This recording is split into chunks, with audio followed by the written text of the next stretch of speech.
എബ്രായലേഖനത്തിൽ യഹൂദ സാഹചര്യങ്ങളിൽ നിന്ന്, യഹൂദ മതത്തിൽ നിന്ന്, ജൂയിഷ് ബാക്ക്ഗ്രൗണ്ടിൽ നിന്ന് രക്ഷിക്കപ്പെട്ട് കടന്നു വന്നതായ വിശ്വാസികളെ ക്രിസ്തുവിൽ ഉറപ്പിക്കേണ്ടതിന് വേണ്ടി 12 ഗ്രേറ്റ്നസ്, 12 ഉന്നതമായ കാര്യാദികളെ എബ്രായലേഖനത്തിൽ ക്രിസ്തുവുമായിട്ടുള്ള ബന്ധത്തിൽ ലേഖനകർത്താവ് പരിചയപ്പെടുത്തുകയാണ്. സ്തോത്രം. യേശു കർത്താവ് 12 കാര്യാദികളെക്കാൾ വലിയവൻ എന്ന് പറയുന്ന ലേഖനമാണ് സ്തോത്രം എബ്രായലേഖനം. യഹൂദമതം ഏറ്റവും ഉന്നതമെന്ന് അഭിമാനിച്ചിരുന്നതായ ആ 12 കാര്യങ്ങളെക്കാൾ ക്രിസ്തു വലിയവനാണ്. ഒരിക്കൽ കൂടെ, യഹൂദമതം ഏറ്റവും ഉന്നതമെന്ന് അഹങ്കരിച്ചിരുന്ന, കരുതിയിരുന്ന കാര്യാദികളെക്കാൾ യേശു കർത്താവ് ഉന്നതനാണ്. നിങ്ങൾ സ്തോത്രം പറഞ്ഞാലും ഇല്ലെങ്കിലും യേശു സ്തോത്രം സകല നാമത്തിനും മേലായ നാമമുള്ളവനാണ്.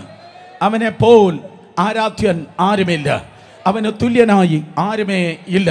അത്ഭുത മന്ത്രിയായി, വീരനാം ദൈവമായി, നിത്യപിതാവായി, സമാധാന പ്രഭുവായി, ഇന്ന് രാത്രിയിലും രാജാതി രാജാവായി, കർത്താതി കർത്താവായി കാണപ്പെടുന്ന കർത്താവിനായി സ്തോത്രം. ഹല്ലേലൂയ. നാം കേട്ടു കഴിഞ്ഞ ആഴ്ചകളിൽ കർത്താവ് അവൻ പ്രവാചകന്മാരെക്കാൾ വലിയവനാണ്. 2, അവൻ ദൂതന്മാരെക്കാൾ വലിയവനാണ്. 3, മോശയെക്കാൾ യേശു കർത്താവ് വലിയവനാണ്. 4, യോശുവയെക്കാൾ യേശു കർത്താവ് വലിയവനാണ്. കഴിഞ്ഞ 4 ആഴ്ചകളിൽ 4 കാര്യങ്ങളാണ് ദൈവകൃപയാൽ നാം ചിന്തിച്ചത്. യഹൂദ മതം ചിന്തിച്ചു, പ്രവാചകന്മാർ വലിയവരാണ്. പക്ഷേ പരിശുദ്ധാത്മാവന ദൈവദാസൻ പറഞ്ഞു, ഇതിൻ്റെ ലേഖനകർത്താവ് പറഞ്ഞു, പ്രവാചകന്മാരെക്കാൾ യേശു വലിയവനാണ്. ദൈവത്തിന് അസംഖ്യം ദൂതന്മാരുണ്ട്. 10,000 10,000-ആയും 1000 1000-ആയും. ഇന്ന് ഭൂമിയിലായിരിക്കുന്ന ജനസംഖ്യയേക്കാൾ വലിയൊരു സംഖ്യ ദൂതന്മാരായി ദൈവത്തിൻ്റെ സന്നിധിയിലുണ്ട്. അതുകൊണ്ടാണ് അവന് സൈന്യങ്ങളുടെ ദൈവമായ യഹോവ എന്ന് നാം പറയുന്നത്. സ്തോത്രം. വീണ്ടും തിരുവചനം പറയുന്നു, മോശ വലിയ നേതാവെന്ന് അവർ അഹങ്കരിച്ചിരുന്നു, ചിന്തിച്ചിരുന്നു. പക്ഷേ മോശയേക്കാൾ യേശു വലിയവനാണ്. വാഗ്ദത്തത്തിൽ എത്തിച്ച യോശുവയേക്കാൾ യേശു കർത്താവ് വലിയവനാണ്. ഈ 5ാമത്തെ ദൂതായി ഇന്ന് രാത്രി നാം കേൾക്കും സ്തോത്രം, മൽക്കിഷേദക്കിനേക്കാൾ യേശു കർത്താവ് വലിയവനാണ്. The title of today's message, the order of Melchizedek. ഇന്ന് രാത്രി നാം കേൾക്കുന്നതായ ദൂതിൻ്റെ തലക്കെട്ട് ഇതാണ്, മൽക്കിസേദക്കിൻ്റെ ക്രമം. കരങ്ങളെ ഉയർത്തി ഹല്ലേലൂയ പറഞ്ഞേ. 2 വേദഭാഗങ്ങൾ പെട്ടെന്ന് നമുക്ക് വായിക്കാം. എബ്രായലേഖനം 5-ാം അധ്യായം അതിൻ്റെ 6-ാം വാക്യവും, എബ്രായലേഖനം തന്നെ 7-ാം അധ്യായം 1 മുതൽ 3 വരെയുള്ള വാക്യങ്ങളും. അത് പറയുമ്പോൾ തന്നെ പ്രത്യേകിച്ച് അടുത്ത ആഴ്ച 4th സർവീസുകാർ വളരെ ശ്രദ്ധിക്കുക. അടുത്ത ആഴ്ച അമ്പൂരിയിൽ എനിക്കൊരു കൺവെൻഷൻ ഉള്ളത് കൊണ്ട് 6:30 ബൈ ഷാർപ്പ് 6:30 മുൻപായി കർത്തൃമേശ അവസാനിച്ചിരിക്കും. അതുകൊണ്ട് നിങ്ങൾ താമസിച്ച് വന്നാൽ രമേശ് ഷാൻ്റെ പ്രസംഗമായി നിങ്ങൾ കേൾക്കത്തുള്ളൂ. അതുകൊണ്ട് സ്തോത്രം, നേരത്തെ വന്ന് കർത്തൃമേശ എടുപ്പാൻ കർത്താവിൻ്റെ നാമത്തിൽ ഉത്സാഹിക്കുക. കേട്ടവർ ആമേൻ പറഞ്ഞാടെ. ഹല്ലേലൂയ. സ്തോത്രം. എബ്രായലേഖനം 5-ാം അധ്യായം അതിൻ്റെ 6-ാം വാക്യം, 7-ാം അധ്യായം ആദ്യത്തെ 3 വാക്യങ്ങൾ. എബ്രായർ 5:6 ഇങ്ങനെ പറയുന്നു, അങ്ങനെ മറ്റൊരിടത്തും നീ മൽക്കിഷേദക്കിൻ്റെ ക്രമപ്രകാരം എന്നേക്കും ഒരു പുരോഹിതൻ എന്ന് പറയുന്നു. ക്രിസ്തു തൻ്റെ ഐഹിക ജീവിതകാലത്ത്, 7-ാം വാക്യം, തന്നെ മരണത്തിൽ നിന്ന് രക്ഷിപ്പാൻ കഴിയുന്നവനോട് ഉറച്ച നിലവിളിയോടും കണ്ണുനീരോടും കൂടെ അപേക്ഷിക്കുകയും അഭയയാചന കഴിക്കുകയും ഭയഭക്തി നിമിത്തം ഉത്തരം ലഭിക്കുകയും ചെയ്തു. 6-ാം വാക്യം ഒരിക്കൽ കൂടെ, മൽക്കിഷേദക്കിൻ്റെ ക്രമപ്രകാരം, മൽക്കിഷേദക്കിൻ്റെ ക്രമപ്രകാരം. 7-ാം അധ്യായം 1 മുതൽ 3 വരെയുള്ള വാക്യങ്ങൾ ശബ്ദമുയർത്തി വായിച്ചാട്ടെ. 7-ാം അധ്യായം ആദ്യത്തെ 3 വാക്യങ്ങൾ ശക്തിയോടെ ശബ്ദമുയർത്തി വായിക്കുക.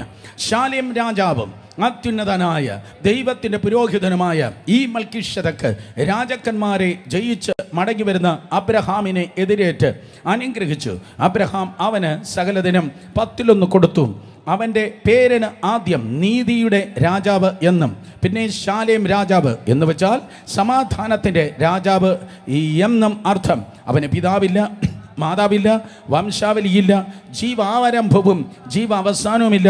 അവൻ ദൈവപുത്രന് തുല്യനായി എന്നേക്കും പുരോഹിതൻ ആയിരിക്കുന്നു. അവൻ ദൈവപുത്രന് തുല്യനായി എന്നേക്കും പുരോഹിതൻ ആയിരിക്കുന്നു. മൽക്കിഷേദക്കിൻ്റെ ക്രമപ്രകാരം.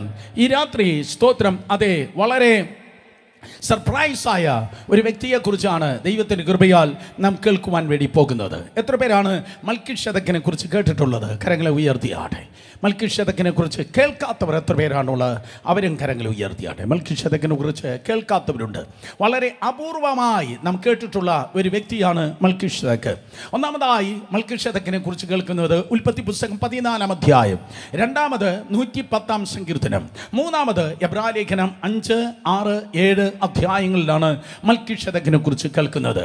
ചുരുക്കി പറഞ്ഞാൽ വേദപുസ്തകത്തിൽ 3 ഭാഗങ്ങളിൽ മാത്രമാണ് മൽക്കീഷേദക്കിനെ കുറിച്ച് നിങ്ങൾക്ക് കേൾപ്പാൻ കഴിയുന്നത്. ദീർഘമായ 35 അധ്യായങ്ങളിൽ യാക്കോബിനെ കുറിച്ചുണ്ട്.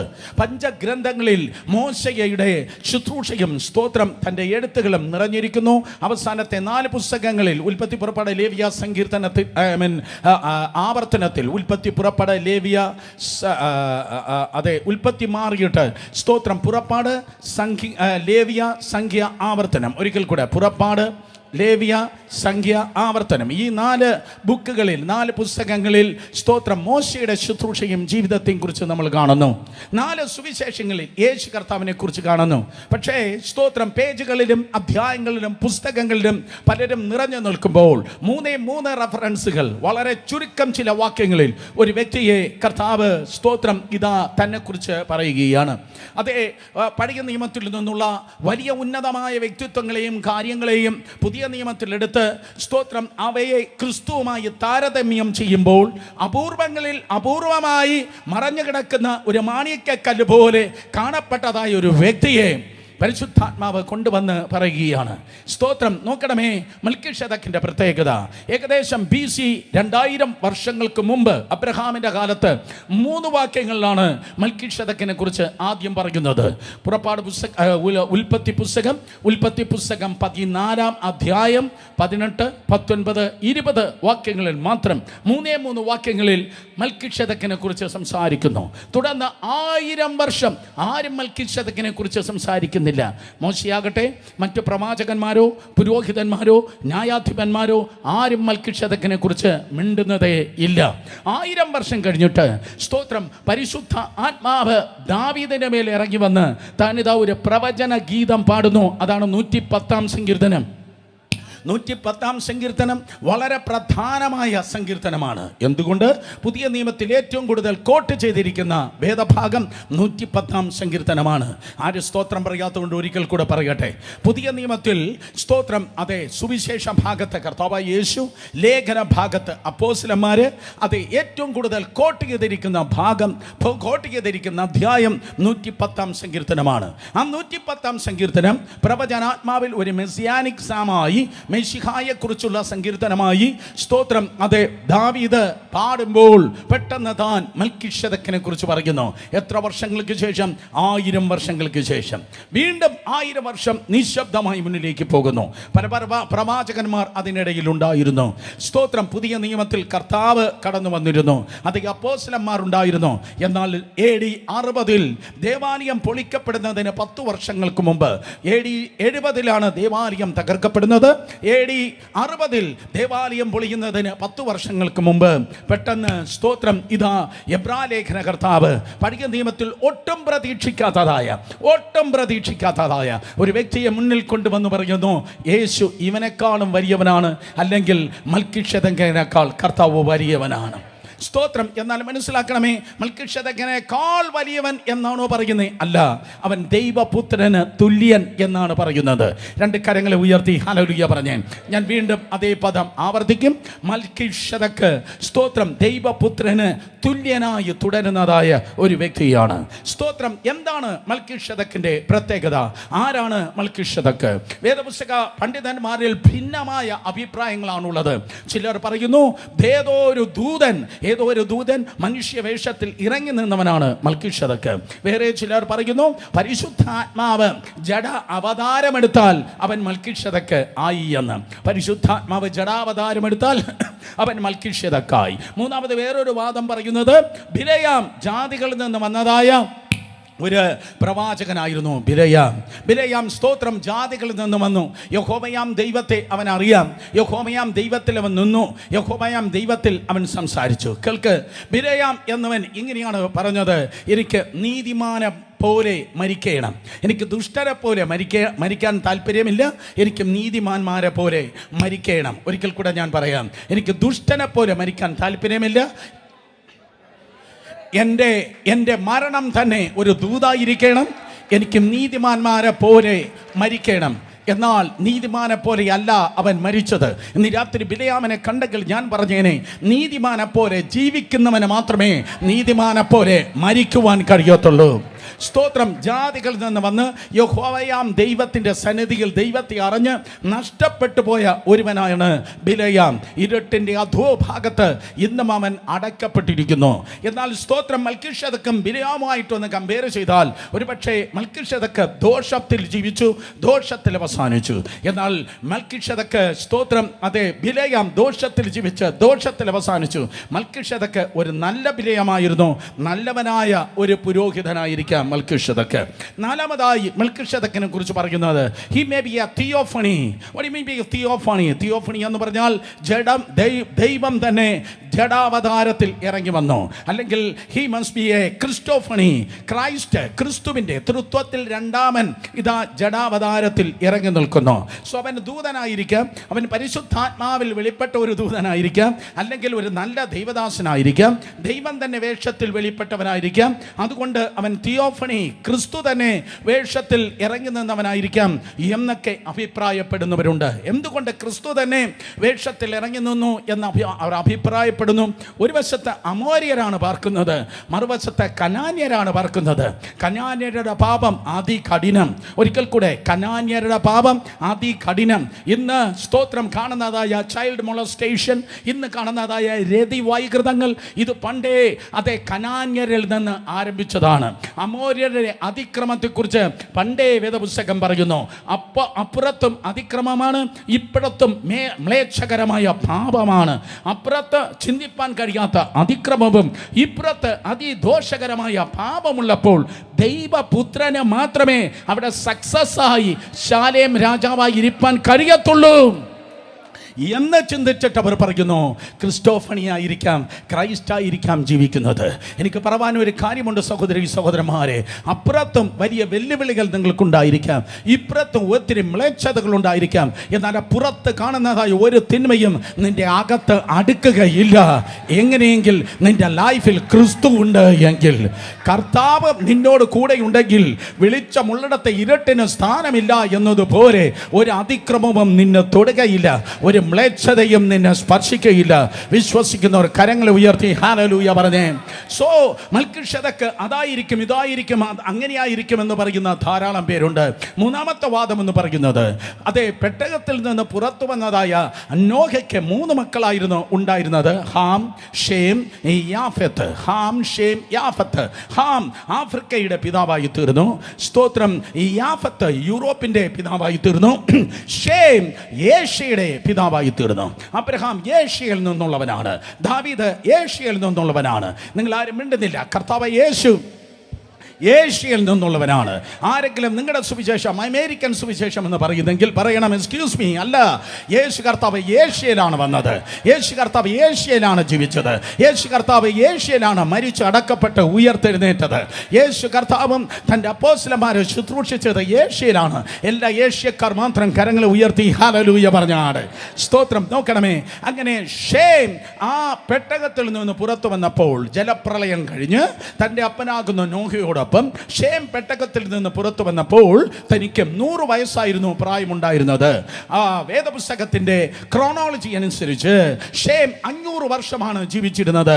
കാല പട്ടിക അനുസരിച്ച് ഷേം സ്തോത്രം 500 വർഷം ജീവിച്ചിരുന്നു. അതിനർത്ഥം ജലപ്രളയത്തിനു ശേഷം ഷേം 400 സംവത്സരം ജീവിച്ചിരുന്നു. ഷേം മരിച്ചത് സാറാ മരിച്ച വർഷത്തിലാണ്. അബ്രഹാമിന്റെ ഭാര്യ ഇസഹാക്കിന്റെ അമ്മ സാറാ മരിച്ച വർഷത്തിലാണ് ഷേം മരിച്ചത്. അതിന് എന്നതിനർത്ഥം അവൻ സമകാലികനായിരുന്നു. അതുകൊണ്ട് സ്തോത്രം, ഷേം ആരായിരിക്കാം? ഷേം ഒരുപക്ഷെ മൽക്കീഷേദക്കായിരിക്കാം. തിരിച്ചും പറയാം, മൽക്കീഷേദക്ക് ആരായിരിക്കാം? ഷേം ആയിരിക്കാം എന്ന് പറയുന്നവരുണ്ട്. ഷേം യാഗങ്ങൾ, ആരാധനകൾ എങ്ങനെയാണ് പഠിച്ചത്? കാരണം അവൻ ദൈവത്തിൻ്റെ പുരോഹിതനാണല്ലോ.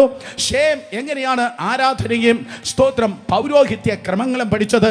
തൻ്റെ അപ്പനാകുന്ന നോഹയിൽ നിന്നാണ് താൻ പഠിച്ചത്. ഞാൻ പറയട്ടെ, കുഞ്ഞുങ്ങൾ ആത്മീയം പഠിക്കുന്നത് ചർച്ചിൽ നിന്നല്ല, സ്കൂളിൽ നിന്നല്ല, കോളേജിൽ നിന്നല്ല, വീട്ടിൽ നിന്നാണ്. ഹല്ലേലൂയ. നോഹ മക്കൾക്ക് പറഞ്ഞു കൊടുത്തു. ഷേം പഠിച്ചത് തൻ്റെ അപ്പനായ നോഹയിൽ നിന്നാണ്. നിങ്ങൾ തുറച്ചു നോക്കുന്നു, ഹേ നോഹേ, നീ എവിടെ നിന്നാണ് പഠിച്ചത്? നോഹ പറയും, എനിക്ക് പണ്ട് പണ്ട് പണ്ട് എൻ്റെ അപ്പൂപ്പൻ്റെ അപ്പൂപ്പൻ്റെ അപ്പൂപ്പൻ്റെ അപ്പൂപ്പനായ ഒരു അപ്പൂപ്പനുണ്ടായിരുന്നു, ആദാമിൽ നിന്നാണ് ഞാൻ പഠിച്ചത്. കാരണം ആദാമിൻ്റെ അവസാന നാളുകളിൽ സ്തോത്രം നോഹയുണ്ടായിരുന്നു. സോ വീട്ടിൽ പോയി ബാക്കി വായിച്ചു നോക്ക്. സോ ആദാം പറഞ്ഞു കൊടുത്തു, മക്കളെ, ഒരു ദൈവമുണ്ട്, ദൈവമാണ് എല്ലാം സൃഷ്ടിച്ചത്, ദൈവമാണ് ദൈവമാണ് എല്ലാറ്റിനെയും പരിപാലിക്കുന്നത്. ദൈവം നമ്മെ സൃഷ്ടിച്ചത് പണത്തിനും പദവിക്കും വേണ്ടിയല്ല, ദൈവത്തെ ആരാധിപ്പാൻ വേണ്ടി ദൈവം നമ്മെ സൃഷ്ടിച്ചിരിക്കുന്നു. ആരെങ്കിലും കൈയടിക്കുമെന്ന് ഞാൻ വെറുതെ വിചാരിച്ചു. ദൈവത്തെ ആരാധിപ്പാനായി ദൈവം നമ്മെ സൃഷ്ടിച്ചിരിക്കുന്നു. നോഹ ആദാമിൽ നിന്ന് പഠിച്ചു. അതേ സ്തോത്രം, ഷേം നോഹയിൽ നിന്ന് പഠിച്ചു. അങ്ങനെ അവൻ അത്യുന്നതനായ പുരോഹിതനാണ്. ആര്?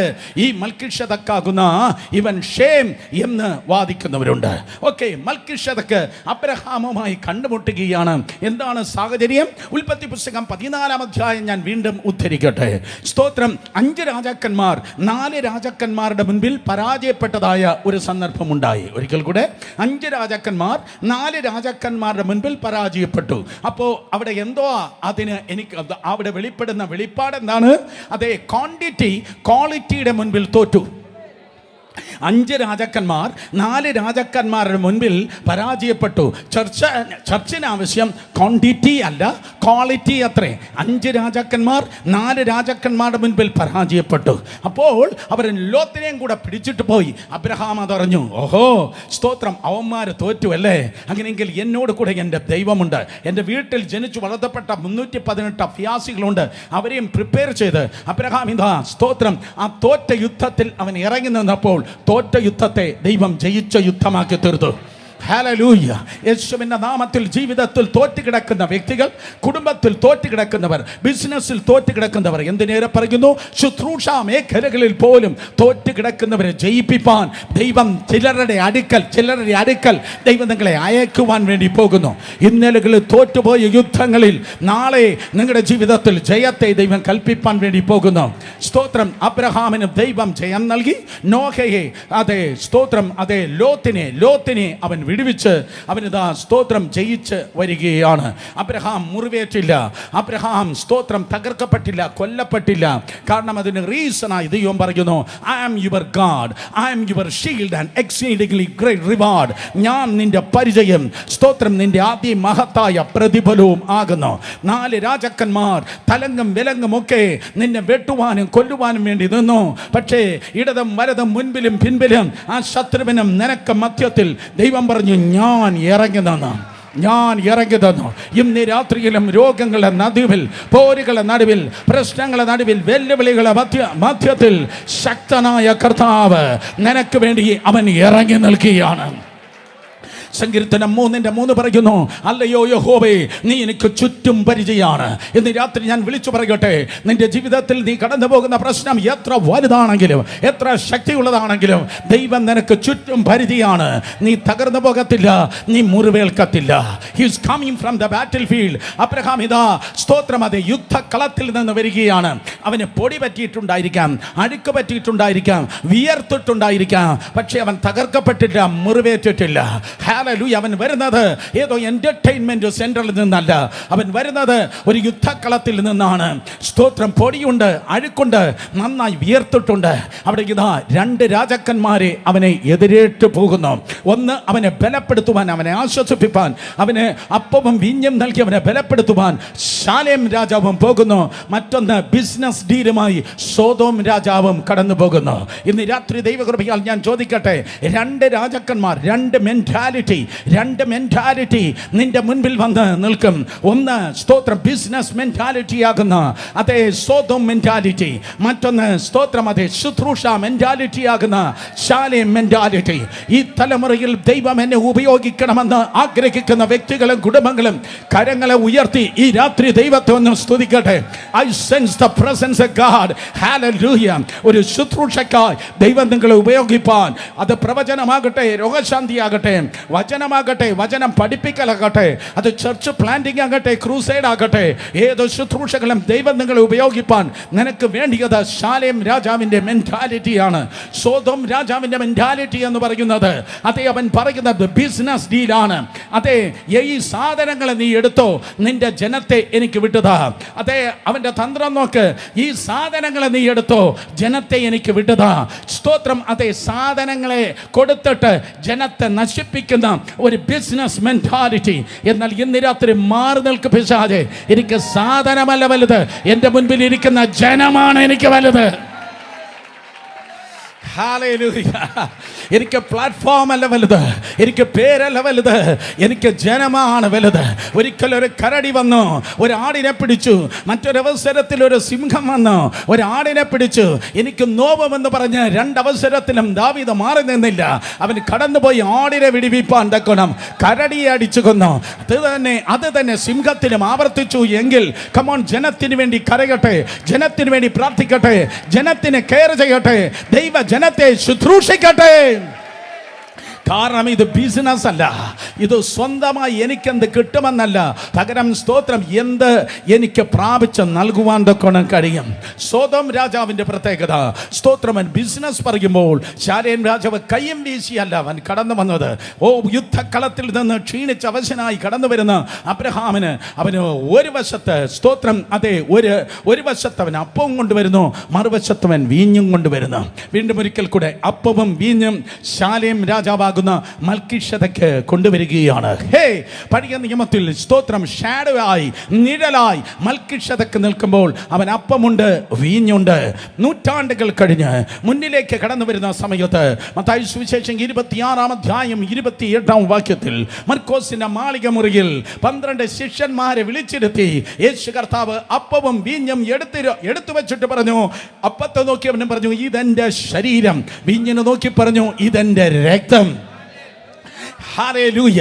നൂറ്റാണ്ടുകൾക്ക് മുമ്പ് അതേ സ്തോത്രം അതേ സിയോൻ മലയിൽ ഇരുന്ന് യേശു പറയുന്നു, അതേ മലയുടെ ഒരു ഓണിലാണ് ശാലേം രാജാവ് അപ്പവും വീഞ്ഞും അബ്രഹാമിന് എതിരേറ്റ് കൊണ്ടുവന്നത്. നിങ്ങൾക്ക് മനസ്സിലായില്ല? അതേ മലയിലാണ് നടന്നത്, അതേ മലയിലാണ് നൂറ്റാണ്ടുകൾക്ക് മുമ്പ് അതേ മൽക്കീശേദെക്ക് അപ്പവും വീഞ്ഞും കൊണ്ടുവന്നെങ്കിൽ അതേ മലയിൽ ദൈവത്തിന്റെ പുത്രൻ അപ്പവും വീഞ്ഞും എടുത്തു വെച്ചിട്ട് പറയുന്നു, this is my body and this is my blood. ഇത് എൻ്റെ ശരീരം, ഇതെൻ്റെ രക്തം. എന്നിട്ട് അവൻ അപ്പത്തെ മുറിച്ചു. എങ്ങനെ തൻ്റെ ശരീരം മുറിയപ്പെടണമെന്ന് ആ റോമൻ പടയാളികളല്ല തീരുമാനിച്ചത്. ഞാൻ ആവർത്തിക്കുന്നു, അവൻ്റെ ചാട്ടവാറുള്ളത് കൊണ്ട് അങ്ങ് കീറിയേക്കാം എന്ന് പറഞ്ഞ് റോമൻ പടയാളിയല്ല യേശുവിൻ്റെ ശരീരത്തെ കീറുവാൻ തീരുമാനിച്ചത്. പകരം ആ അപ്പത്തിയെടുത്ത് അതിനെ മുറിക്കുമ്പോൾ it was a prophetic action. അതൊരു പ്രവചന ക്രിയയാണ്. എവിടെയാണ് സ്തോത്രം അതെ ഞരമ്പുകൾ മുറിയേണ്ടത്, എവിടെയാണ് മാംസം ചിതറേണ്ടതെന്ന് യേശു തീരുമാനിച്ചു. എന്തിനു വേണ്ടി? അവൻ്റെ അടിപ്പിണരാൽ നീ സൗഖ്യമാകേണ്ടതിന് വേണ്ടി. ക്യാൻസറുകൾക്ക് പോകാം, ട്യൂമറുകൾക്ക് മറയാം, രക്തങ്ങൾക്ക് ശുദ്ധിയാകാം, ഹൃദയ രോഗങ്ങൾക്ക് മാറി നിൽക്കാം, ഓപ്പറേഷൻസ് ക്യാൻസൽ ചെയ്യപ്പെടാം. കാരണം യേശുവിനെ ചുമ്മാ അടിച്ചു കീറിയതല്ല, ഒരു പർപ്പസിന് വേണ്ടി നിന്റെ ഉച്ചം തല മുതൽ ഉള്ളം പാദം വരെ ദൈവിക സൗഖ്യം നീ പ്രാപിക്കേണ്ടതിന് വേണ്ടി കർത്താവിന്റെ ശരീരം തകർക്കപ്പെട്ടു. മൽക്കീശേദെക്ക് യേശുവിനെ ഷാഡോയായി നിന്നിട്ട് അവൻ ഇപ്രകാരം പറയുന്നു, സ്തോത്രം അതെ ഇതാ ഞാൻ അപ്പം കൊണ്ടുവന്നിരിക്കുന്നു അബ്രഹാമേ, ഇതാ ഞാൻ വീഞ്ഞും കൊണ്ടുവന്നിരിക്കുന്നു. അതെ സ്തോത്രം കയ്യും വീശിയല്ല അവൻ കടന്നു വന്നത്.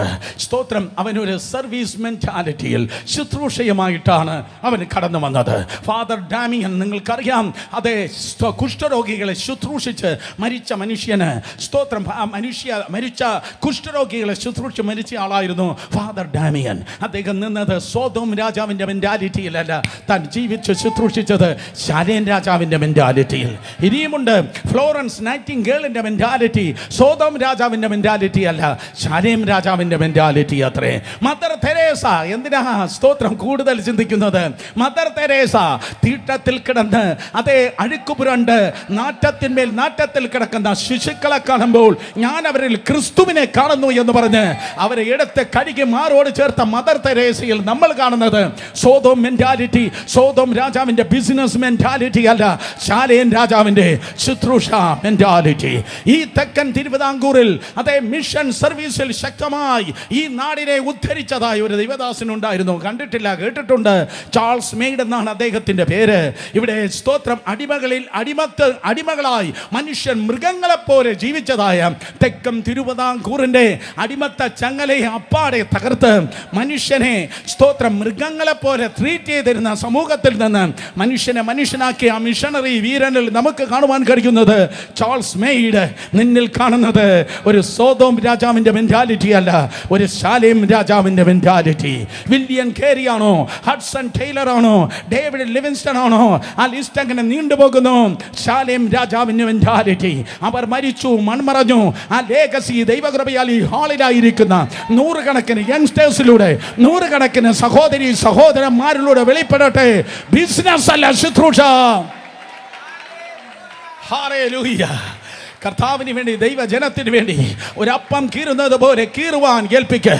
അതേ ഒരു വീഞ്ഞ് പകരുന്നത് പോലെ അതേ പകരുവാൻ ഏൽപ്പിക്ക്. പൗലോസ് അപ്പോസ്തലന്റെ ഭാഷയിൽ പറഞ്ഞാൽ ഇപ്പോൾ തന്നെ ഞാൻ പാനീയ യാഗമായി ഒഴിക്കപ്പെടുന്നു. അർത്ഥം പാനീയ യാഗം, ഒരു പാത്രം ഉടക്കപ്പെട്ട് അതിൻ്റെ ഒരു തുള്ളി പോലും ബാക്കി വെക്കാതെ അത് ഒഴുകിയിറങ്ങി. 2000 വർഷങ്ങൾക്ക് മുമ്പ് ക്രൂശിൽ അതല്ലേ സംഭവിച്ചത്? ആ പടയാളി വന്ന് കുത്തിത്തുളച്ചപ്പോൾ നീക്കിയിരിപ്പില്ലാത്ത രക്തമായി അവസാനത്തുള്ളി രക്തം വരെയും ഒഴുകിയിറങ്ങി. പിതാവിന്റെ സന്നിധിയിലേക്ക് ഇത്രയും നീക്കിയിരിപ്പുണ്ടായി എന്നല്ല യേശു പറഞ്ഞത്. അവസാനത്തുള്ളി രക്തം വരെയും അവൻ ഒഴുക്കിയെങ്കിൽ നിന്റെ അവസാനത്തെ ശബ്ദം, അവസാനത്തെ എഫേർട്ട്, അവസാനത്തെ ശ്വാസം, അവസാനത്തെ ഓട്ടവും കർത്താവായ യേശുവിന് വേണ്ടി മാത്രമായിരിക്കട്ടെ. കരങ്ങൾ അടിച്ച സമർപ്പണമുള്ളവൻ ഈ രാത്രി ദൈവത്തെ സ്തുതിക്കട്ടെ.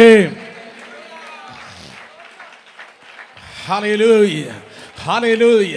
ക്ഷീണിച്ചു വന്ന അബ്രഹാം, നിങ്ങൾ സ്തോത്രം. അതെ, അബ്രഹാമിനെ കുറിച്ച് 14-ാം അധ്യായത്തിൽ യുദ്ധക്കളത്തിൽ നിന്ന് അവൻ വരികയാണ്. അതേ സ്തോത്രം. ഇതുപോലെ പല യുദ്ധങ്ങളിൽ നിന്ന് കടന്നു വന്നതായ ഒത്തിരി പേർ ഇന്ന് രാത്രി എൻ്റെ മുൻപിലുണ്ട്. വീടിനകത്ത്, വീടിന് പുറത്ത്, ഓഫീസിൽ യുദ്ധങ്ങളെ മേൽ യുദ്ധം കണ്ട് വരുന്നവർ.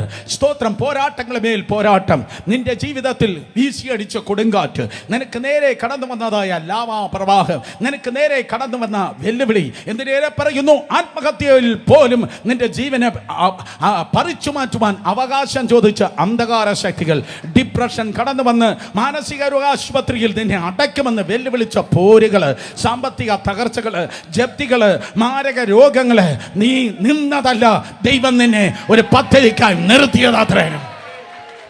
ദൈവം നിന്നെ നിർത്തിയതാണ്. പോരാട്ടങ്ങളിൽ നിന്ന് പോരാട്ടം കണ്ട് അബ്രഹാം ഇതാ കടന്നു വരുന്നു. ശാലേം രാജാവ് അപ്പവും വീഞ്ഞുമായി കടന്നു വന്നവനെ ബലപ്പെടുത്തിയെങ്കിൽ ഇന്ന് രാത്രി എൻ്റെ മേൽ കർത്താവ് നൽകിയിരിക്കുന്ന നിയോഗം നിന്നെ ബലപ്പെടുത്തുവാനാണ്. ഏതോ വൻകാര്യങ്ങൾ നിന്നിലൂടെ തുറന്ന് വെളിപ്പെടുവാൻ തക്കണം. കർത്താവിൻ്റെ കൃപയാൽ ദൈവം നീ ഫെലോഷിപ്പിൽ നിന്നെ ബലപ്പെടുത്തുകയാണ്. വലത് കരങ്ങൾ ഉയർത്തി എല്ലാവരും പറഞ്ഞേ, കൂട്ടായ്മ. ഒരിക്കൽ കൂടെ കൂട്ടായ്മ. അബ്രഹാമും സ്തോത്രം മൽക്കീഷേദക്ക് ഇറങ്ങി നിൽക്കുമ്പോൾ അവിടെ ഒരു കൂട്ടായ്മയുണ്ട്. അവിടെ ഒറ്റയ്ക്കല്ല കൂട്ടായ്മ, 2 പേർ വെളിപ്പെടുന്നതാണ് കൂട്ടായ്മ. 1 will chase 1,000 and 2 will chase 10,000. ഒരുവൻ 1000 പിന്തുടരും, 2 10,000 പിന്തുടരും. 2 പേർ, 2 കെരൂബുകൾ ഒരുമിച്ച് നിൽക്കുമ്പോൾ അവിടെ മധ്യത്തിൽ മഹത്വമുണ്ട്. അതിൻ്റെ പേരാണ് കൂട്ടായ്മ. യെസ്, അബ്രഹാമും മൽക്കീഷേദക്ക് നിൽക്കുമ്പോൾ അവിടെ മധ്യത്തിൽ വെളിപ്പെട്ടതിൻ്റെ പേരാണ് കൂട്ടായ്മ. കൂട്ടായ്മയിൽ 2 കാര്യമാണുള്ളത്. അപ്പമുണ്ട്, വീഞ്ഞുണ്ട്. അർത്ഥം കത്രിമേശയുണ്ട്. അടുത്തയാഴ്ച 6:30 മണിക്ക് മുൻപായി നമുക്ക് കത്രിമേശയുണ്ടെന്ന് ഞാൻ ആവർത്തിച്ചു പറയട്ടെ. കൂട്ടായ്മയിൽ എന്തുകൊണ്ട്? കത്രിമേശയുണ്ട്. ഓ മെൽക്കീഷേദക്ക് അബ്രഹാമിന് ഇതാ സ്തോത്രം അപ്പവും വീഞ്ഞും കൊടുക്കുമ്പോൾ അബ്രഹാം സ്തോത്രം മൽക്കീഷേദക്കിന് ദശാംശം കൊടുക്കുന്നു. ഞാനത് വീണ്ടും ആവർത്തിക്കും. അബ്രഹാം മൽക്കീഷേദക്കിന് ദശാംശം കൊടുക്കുന്നു. കൂട്ടായ്മയിൽ എന്താണുള്ളത്? കത്രിമേശയുണ്ട്. സ്തോത്രം. അതേ സമയത്ത് നീ പ്രാപിച്ച നന്മ, നിന്റെ ജോലി, നിന്റെ വരുമാനം, നിന്റെ അധ്വാനത്തിൻ്റെ ഒരു ഭാഗം ദൈവത്തിൻ്റെ കൃപയാൽ ദൈവത്തിന് വേണ്ടി നീ മാറ്റിവെക്കുന്നു, കൊടുക്കുന്നു. ദൈവത്തിന് അബ്രഹാം കൊടുത്തത് ടിപ്പല്ല കൊടുത്തത്. പാരഗണിൽ പോയി ഭക്ഷണം കഴിച്ചിട്ട് അത് വെയിറ്റർക്ക് നീ ടിപ്പ് കൊടുക്കുന്നു. ഹോട്ടലിൽ നിനക്ക് ഭക്ഷണം വിളമ്പുന്നതിന് നീ ടിപ്പ് കൊടുക്കുന്നു. എന്നാൽ ചർച്ചിൽ വന്ന് ടിപ്പല്ല കൊടുക്കുന്നത്, ചർച്ചിൽ ടൈത്താണ് കൊടുക്കുന്നത്. അബ്രഹാം, സ്തോത്രം. അതെ, അബ്രഹാം മൽക്കീഷേദക്കിന് ദശാംശമാണ് കൊടുത്തത്. കരങ്ങളെ ചിലപ്പോൾ വിശ്വസിക്കുന്നവർ ദൈവത്തെ സ്തുതിച്ചാട്. അബ്രഹാം അവൻ ദൈവത്തിൻ്റെ പുരോഹിതനാണ്. അവന് അത്യുന്നതനായ ദൈവത്തിൻ്റെ പുരോഹിതൻ എന്നാണ് 14-ാം അധ്യായത്തിൽ എഴുതിയിരിക്കുന്നത്, 110-ാം സങ്കീർത്തനത്തിൽ എഴുതിയിരിക്കുന്നത്, എബ്രായലേഖനം 7-ലും എഴുതിയിരിക്കുന്നത്. ശബ്ദമുയർത്തി പറഞ്ഞാട്ടെ, അത്യുന്നതനായ ദൈവത്തിൻ്റെ പുരോഹിതൻ. സ്തോത്രം. ആരാണ് അത്യുന്നതനായ ദൈവത്തിൻ്റെ പുരോഹിതൻ? എബ്രായർ 7:1 ശാലേം രാജാവും അത്യുന്നതനായ ദൈവത്തിൻ്റെ പുരോഹിതൻ. അവിടെ തോറ്റ 5 രാജാക്കന്മാരുണ്ട്, ജയിച്ച 4 രാജാക്കന്മാരുണ്ട്, ജയിച്ച് നിൽക്കുന്ന അബ്രഹാമുണ്ട്. യോമാരൊന്നുമല്ല ഉന്നതൻ. ഉന്നതൻ ഭൂമിയിലെ അല്ല, ഉന്നതൻ സ്വർഗത്തിലാണ്. ഒരിക്കൽ കൂടെ, ഉന്നതൻ ഓഫീസിലല്ല മക്കളെ, ഉന്നതൻ ഭൂമിയിലല്ല, ഉന്നതൻ ഏതോ സ്ഥാനങ്ങളിലല്ല, മൾട്ടിനാഷണൽ കമ്പനിയിലല്ല. ലോകത്തിൽ ഉന്നതന്മാരുണ്ടായിരിക്കും, പക്ഷെ സ്വർഗത്തിൽ അത്യുന്നതനുണ്ട്. ഹല്ലേലൂയ. ഉന്നതന്മാർ നിനക്ക് നേരെ തലവേദന തരുമ്പോൾ, ഓ ഹല്ലേലൂയ, അത്യുന്നതൻ നിനക്ക് സമ്പൂർണമായ വിടുതൽ തരുന്നു, സമ്പൂർണമായ സൊല്യൂഷൻ തരുന്നു. ആർക്കോ ഈ ദിവസങ്ങളിൽ ഏതോ ഊരാക്കുടുക്ക് പോലെ വല്ല ഉന്നതന്മാർ നിനക്ക് നേരെ കുരുക്കുകൾ ഇട്ടിരിക്കുന്നെങ്കിൽ, ഓ ഇന്ന് രാത്രി ഞാൻ വിളിച്ചു പറയട്ടെ, ഗോഡ് കൺട്രോൾസ്. ദൈവം സകലതിനും നിയന്ത്രിക്കുന്ന അവസാന വാക്ക് ദൈവത്തിൻ്റെതാണ്. അവസാന വാക്ക് ദൈവത്തിൻ്റെതാണ്. നിന്നോട് പൊരുതുന്നവരോട് ഞാൻ പൊരുതുമെന്ന് കർത്താവ് പറയുകയുണ്ടായി. ഹല്ലേലൂയ. അത്യുന്നതനായ ദൈവത്തിൻ്റെ ദാസനാകുന്ന മൽക്കീഷേദക്കിൻ്റെ ക്രമത്തിൽ എന്നാണ് തിരുവചനം പറയുന്നത്. ഹേ വെയിറ്റ് എ മിനിറ്റ്. അത്യുന്നതനായ ദൈവത്തിൻ്റെ ദാസനായ മൽക്കീഷേദക്കിൻ്റെ ക്രമത്തിലാണ് പുതിയ നിയമസഭയുടെ സ്തോത്രം പൗരോഹിത്യ ശുശ്രൂഷയുടെ ഓർഡർ ആയിരിക്കുന്നത്. അത് അഹരോന്യ ക്രമത്തിൽ അല്ല. അഹരോൻ ആദ്യത്തെ മഹാപുരോഹിതനാണ്. എത്ര പേർക്ക് അത് അറിയാമെന്നുള്ള ഒരു കരങ്ങൾ ഉയർത്തിയാട്ടെ. ആദ്യത്തെ മഹാപുരോഹിതൻ അഹരോനാണ്. സ്തോത്രം. ചിലപ്പോൾ ഇങ്ങനെ എഴുതി വരാമായിരുന്നു, അഹരോന്യ ക്രമത്തിൽ. നോ നോ നോ നോ അഹരോന്യ ക്രമത്തെക്കാൾ ബെറ്റർ ആയിട്ടുള്ള ഒരു ക്രമമാണ് മൽക്കീഷേദക്കിന്റെ ക്രമം. സ്തോത്രം. യേശു കർത്താവിന് തത്തുല്യമായി, ഒരിക്കൽ കൂടെ, ദൈവപുത്രന് തുല്യനായി തുടരുന്നവൻ അഹരോനല്ല, മൽക്കീഷേദക്കത്രേ. അഹരോന്യ ക്രമത്തിന്റെ പ്രത്യേകത എന്താണ്? അഹരോൻ, സ്തോത്രം, സമാഗമന കൂടാരത്തിൽ യാഗത്തിന് വേണ്ടി വരുമ്പോൾ ഒന്നുകിൽ അവൻ്റെ കയ്യിൽ ആടുണ്ടായിരുന്നു, ഇല്ലെങ്കിൽ അവൻ്റെ കയ്യിൽ മാടുണ്ടായിരുന്നു. ഒന്നുകിൽ മാടും കൊണ്ടാണ് അഹരോൻ ദൈവത്തിന്റെ ആലയത്തിൽ, സ്തോത്രം, യാഗത്തിന് വേണ്ടി വന്നത്. റൈറ്റ്? മനസ്സിലാക്കുന്നു? അഹരോന് ആനിമൽ സാക്രിഫൈസ് ആണ് ഉള്ളത്. എന്നാൽ സ്തോത്രം, മൽക്കീഷേദക്ക് ആനിമൽ സാക്രിഫൈസ് ആയിട്ടല്ല വന്നത്. അവന്റെ കയ്യിൽ ആടും മാടുമില്ല. ഓൾറെഡി നിങ്ങൾ കേട്ടു, അപ്പവും വീഞ്ഞുമാണ് ആയിട്ടാണുള്ളത്. യേശു കർത്താവ് പുരോഹിതനല്ല, മഹാപുരോഹിതനല്ല, ശ്രേഷ്ഠ മഹാപുരോഹിതനാണ്. യേശു കർത്താവ് പുരോഹിതനല്ല, മഹാപുരോഹിതനല്ല, ശ്രേഷ്ഠ മഹാപുരോഹിതൻ. യെരൂശലേം ദേവാലയത്തിൽ പോയപ്പോൾ യേശു കർത്താവ് ആട് കൊണ്ടുപോയില്ല, മാട് കൊണ്ടുപോയില്ല. ഞാനവിടെ ഉണ്ടായിരുന്നെങ്കിൽ എൻ്റെ തിരുവനന്തപുരം ബുദ്ധിയിൽ ഞാൻ ചോദിച്ചേനെ, കർത്താവേ, അങ്ങ് മഹാപുരോഹിതനല്ല, അങ്ങ് ശ്രേഷ്ഠ മഹാപുരോഹിതനാണ്. അങ്ങയുടെ ആടന്തിയെ, അങ്ങയുടെ മാടന്തിയെ യാഗം കഴിക്കണ്ടേ? കർത്താവ് എന്നെ നോക്കി പറഞ്ഞേനെ, സുരേഷേ, ഞാൻ മഹാപുരോഹിതനാണ്, അതേ സമയത്ത് ഞാൻ തന്നെ യാഗവുമാണ്. ഹല്ലേലൂയ. ഞാൻ യാഗം കഴിക്കാൻ വന്നവനല്ല, ഞാൻ യാഗമാകാൻ വന്നവനാണ്. Hallelujah. Come on come on come on come on. മനസ്സിലാക്കുന്നവർ ദൈവത്തെ സ്തുതിച്ചാട്. Yes yes yes yes yes yes അവൻ യാഗമാകാൻ വന്നവനാണ്. അവൻ യാഗമായത് കൊണ്ടാണ് ഇന്ന് രാത്രി ഈ ഷേപ്പിൽ സന്തോഷത്തോടെ, സമാധാനത്തോടെ എനിക്കും നിനക്കും ഇരിപ്പാൻ കഴിയുന്നത്. ഒരിക്കലും ചിന്തിക്കരുത് നമ്മുടെ ഉപവാസമെന്ന്, നമ്മുടെ പ്രാർത്ഥനയെന്ന്, നമ്മുടെ വചനമെന്ന്, നമ്മുടെ എക്സ്പീരിയൻസ് എന്നാണ്. അല്ലേ, അല്ല. 2000 വർഷങ്ങൾക്ക് മുമ്പ് എത്ര തന്നെ പറഞ്ഞാലും തീരാത്ത വിധത്തിൽ, എത്ര തന്നെ ചിന്തിച്ചാലും മനസ്സിലാകാത്ത വിധത്തിൽ യേശു കർത്താവ് എനിക്ക് വേണ്ടി യാഗമായതുകൊണ്ട് ദൈവകൃപയാൽ ഞാൻ അനുഗ്രഹിക്കപ്പെട്ടു. ഹല്ലേലൂയ. അഹരോന്റെ ഓർഡർ എന്ന് പറഞ്ഞാൽ, അഹരോന്റെ ഓർഡറിന്റെ പ്രത്യേകത എന്ന് പറയുന്നത് സ്തോത്രം യഹൂദനായിരിക്കണം. 2 സ്തോത്രം ലേവ്യാഗോത്രത്തിൽ ജനിച്ചിരിക്കണം. പോരാ, അവൻ അംഗവൈകല്യമില്ലാത്തവനായിരിക്കണം, അവൻ പുരുഷനായിരിക്കണം. ഇതൊക്കെ ഉണ്ടായാൽ മാത്രമേ അവന് സ്തോത്രം അതെ ആരാകാൻ പറ്റത്തുള്ളൂ, അവന് സ്തോത്രം പുരോഹിതനാകാൻ കഴിയത്തുള്ളൂ. അയ്യോ, ഞങ്ങളുടെ കുടുംബം, ഞങ്ങളുടെ ഗോത്രം, എനിക്ക് കുഴപ്പമില്ല, എനിക്ക് നല്ല പാരമ്പര്യം. ചിലർ പറയുന്നത് കേട്ടിട്ടില്ലേ, ഞങ്ങളുടെ കുടുംബം, ഞങ്ങളുടെ ഗോത്രം, ഞങ്ങളുടെ പാരമ്പര്യം, ഞങ്ങളുടെ പഴമകൾ എന്ന് വീമ്പിളക്കുന്നവരുണ്ട്. ഓക്കെ, നല്ല കാര്യം, ഗോഡ് ബ്ലസ് യു. എനിക്ക് അല്പം പോലും അത് വിരോധമില്ല. പക്ഷേ അതേ സമയത്ത് അഹരോൻ പറയുമായിരിക്കും, ഞാൻ ആരാണ്? ഞാൻ യഹൂദനാണ്, അബ്രഹാമാണ് എൻ്റെ പിതാവ്. ഏത് കുലത്തിലാണ് ഞാൻ ജനിച്ചിരിക്കുന്നത്? ഞാൻ ലേവ്യ ഗോത്രത്തിലാണ് ജനിച്ചിരിക്കുന്നത്. ഞാൻ സ്ത്രീയല്ല, അതിനായി ദൈവത്തെ സ്തുതിക്കുന്നു. യഹൂദന്റെ പ്രാർത്ഥനയാണത്. യഹൂദ പുരുഷന്മാർ എല്ലാ ദിവസവും ദൈവത്തിന് വാഴ്ത്തും. എന്താണ്? ഞാൻ സ്ത്രീയല്ല ദൈവമേ, അതിനാൽ ഞാൻ അങ്ങേ സ്തുതിക്കുന്നു. സ്തോത്രം. സഹോദരന്മാരുടെ ഇടയിൽ എന്തോ ഉണർവ് നടക്കുന്നു. സ്തോത്രം. ഞാൻ സ്ത്രീയല്ല, അതിനാൽ ഞാൻ ദൈവത്തെ സ്തുതിക്കുന്നു. അവൻ പറയും, ഞാൻ അബ്രഹാമിൻ്റെ സന്തതിയാണ്. 2, ഞാൻ ലേവ്യ ഗോത്രത്തിലാണ്. ഞാൻ സ്ത്രീയല്ല, അതിനാൽ ഞാൻ ദൈവത്തെ സ്തുതിക്കുന്നു. എനിക്ക് അംഗവൈകല്യം ഒന്നുമില്ല, ഞാനൊരു പെർഫെക്റ്റ് മാനാണ്, അതുകൊണ്ട് ഞാൻ മഹാപുരോഹിതൻ ആയിരിക്കുന്നു. പക്ഷേ മൽക്കീശേദക്ക് പറയും, എനിക്ക് അപ്പനില്ല, എനിക്ക് അമ്മയില്ല, എനിക്ക് കുടുംബമില്ല, എനിക്ക് ബാക്ക്ഗ്രൗണ്ട് ഇല്ല. ഹല്ലേലൂയ. ഇന്ന് രാത്രി പാരമ്പര്യത്തെ കർത്താവ് അങ്ങോട്ട് മാറ്റി വെച്ചേച്ച് കർത്താവ് പറഞ്ഞു, ഇടാ, നിന്റെ പാരമ്പര്യത്തിലല്ല ഞാൻ നിൽക്കുന്നത്, ഞാൻ നിന്റെ പരിചയത്തിലല്ല നിൽക്കുന്നത്.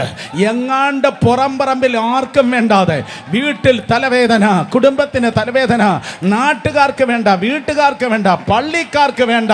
തമ്പുരാൻ പറഞ്ഞു, വാ മക്കളെ, വാ വാ വാ വാ, എൻ്റെ രക്തത്താൽ ഞാൻ നിന്നെ കഴുകട്ടെ, എൻ്റെ വിലയേറിയ പരിശുദ്ധാത്മാവിനാൽ ഞാൻ നിന്നെ നിറയ്ക്കട്ടെ, ഞാൻ നിന്നെ അപമാന പാത്രത്തിൽ നിന്ന് ഞാൻ നിന്നെ മാനപാത്രമാക്കട്ടെ, ഞാൻ നിന്നെ ഉപയോഗിക്കട്ടെ.